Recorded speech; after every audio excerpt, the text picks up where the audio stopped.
Les funérailles ont lieu et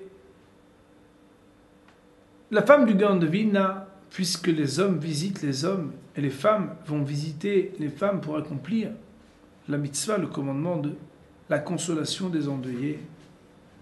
La femme du Gaon de Vilna, mise au courant,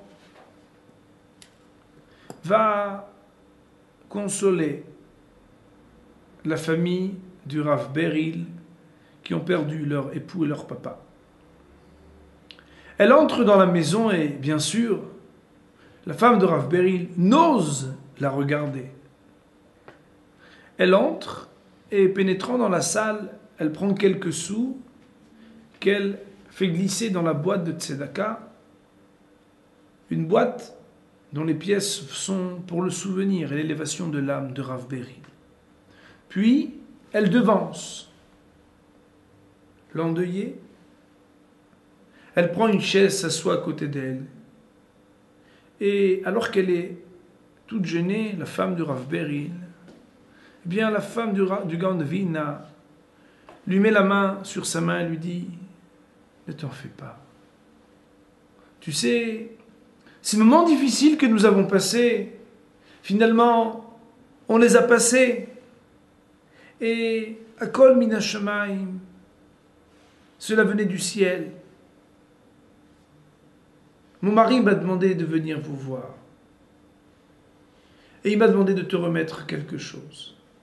Et c'est là que un acte extraordinaire.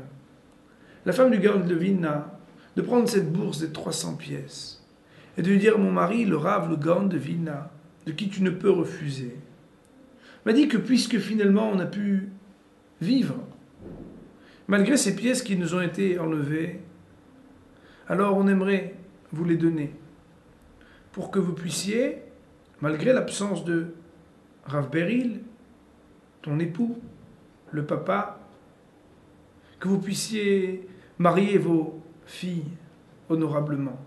Accepte donc cet argent comme preuve de notre pardon et accomplis cette mitzvah. Permets-nous de nous associer à ce qu'on appelle Nesoué Yetomot, le mariage de jeunes filles qui sont endeuillées, qui sont orphelines.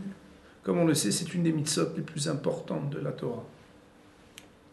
Et c'est ainsi que la femme de Rav Beril, dont on peut imaginer l'émotion, voit dans ce geste à la fois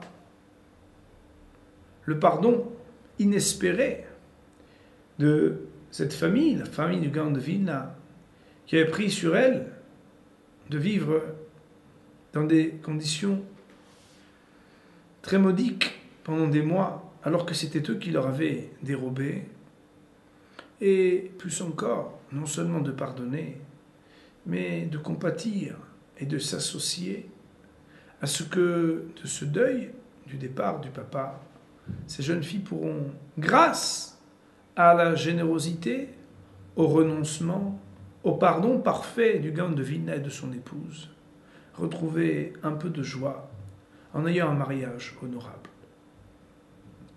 Le plus surprenant, Moraï Verabotai, est peut-être notre réaction à nous lorsque nous entendons ce genre d'histoire, car nous en sommes surpris et nous voyons comme quelque chose d'absolument extraordinaire des actes qui étaient, chez les grands hommes d'Israël, des actions faites de manière tout à fait naturelle.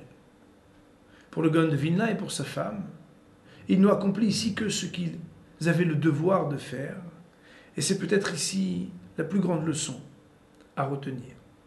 À très bientôt.